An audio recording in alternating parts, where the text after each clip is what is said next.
Kita beralih ke informasi tentang satwa reptilia. Puluhan ekor biawak yang diduga akan diperjualbelikan ditemukan di dalam mobil bak terbuka di Pelabuhan Gunung Sitoli, Sumatera Utara. Sementara itu di Rokan Hilir, Riau, buaya jenis senyulong berukuran besar dievakuasi dari parit di permukiman karena mengancam keselamatan warga. Petugas gabungan dari Polisi Hutan, petugas karantina Dinas Kehutanan, dan Kepolisian Resor Nias menyita sebuah mobil bak terbuka yang dimodifikasi karena membawa puluhan ekor biawak pada Rabu siang. Petugas terpaksa melakukan hal itu karena pemiliknya tidak dapat menunjukkan dokumen satwa. Sang sopir mengaku biawak yang dibawa berasal dari Aceh Singkil dan direncanakan dijual ke berbagai daerah di Pulau Nias. Meskipun tidak tergolong kategori hewan dilindungi, jual beli satwa harus dilengkapi dokumen satwa. Jika pemilik tidak bisa melengkapi dokumen, puluhan biawak ini akan dilepas liarkan ke habitat aslinya. Tangkapan hari ini bukan merupakan binatang yang dilindungi. Namun dalam hal ini mereka perlu melengkapi dokumen. Saya nggak tahu karena apa ini dianggap hama di sana, makanya kami beli. Ini abang udah berapa lama bang melakukan pembelian sapi seperti itu? Oh, sekitar udah ada 1 tahun lah.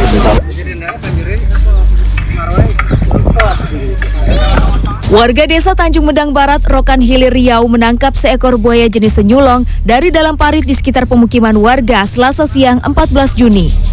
Buaya sepanjang 4,4 meter ini terpantau berada di dalam parit sejak sepekan terakhir.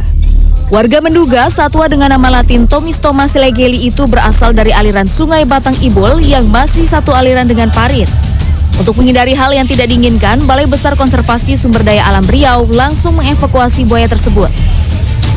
Ditemui di Pekanbaru, Rabu sore, pelaksana harian Kepala Balai BKSDA Riau, Hartono, mengatakan buaya senyulong dievakuasi dalam kondisi sehat.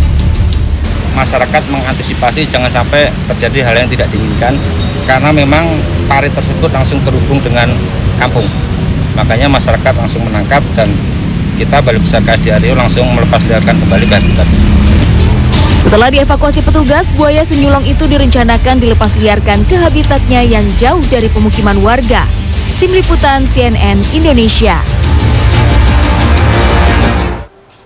Kita ke informasi dari sejumlah daerah di tanah air. Yang pertama, jembatan dan jalan penghubung di Kecamatan Amurang, Kabupaten Minahasa Selatan, Sulawesi Utara, amblas pada Rabu siang. Puluhan rumah warga dan beberapa bangunan juga ikut ambruk. Jalan Boulevard sepanjang 500 meter di pinggiran Pantai Amurang, Kabupaten Minahasa Selatan, Sulawesi Utara, amblas Rabu siang.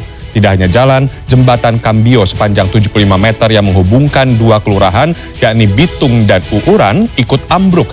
20 rumah warga, penginapan, dan kafe yang ada di pinggir Pantai Amurang ikut roboh. Sementara 5 rumah warga rusak berat. Pasca kejadian, belasan atap rumah terapung dan hanyut terbawa arus ke laut. Polisi langsung mensterilkan lokasi dengan memasang garis pembatas agar tidak ada warga yang mendekat. Lantaran tanah di sekitar lokasi masih bergerak.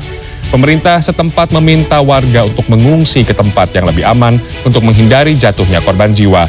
Posko induk dan 3 posko pengungsian sudah dibangun oleh pemerintah setempat. Salah satu rumah ibadah juga dijadikan sebagai lokasi pengungsian.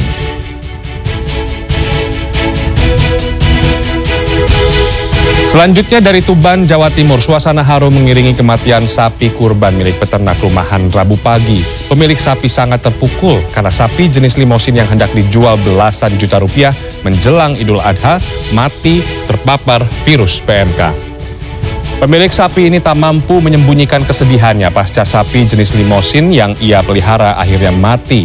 Sapi seberat hampir 400 kg ini mati akibat terjangkit penyakit mulut dan kuku. Hendik Edo Prasetyo, sang pemilik, sempat memberikan perawatan selama 1 minggu. Sapi yang telah dipelihara berbulan-bulan ini telah ditawar pembeli seharga 17 juta rupiah. Rencananya sapi akan dijual sebagai hewan kurban pada Idul Adha mendatang. Sementara 2 ekor sapi lainnya juga dalam kondisi kritis terpapar virus PMK.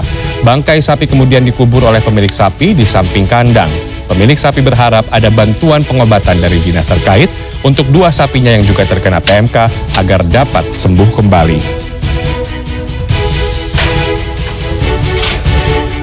Sementara dari Jakarta, kebakaran menghanguskan 2 bangunan toko cat dan elektronik di kawasan Pondok Labu.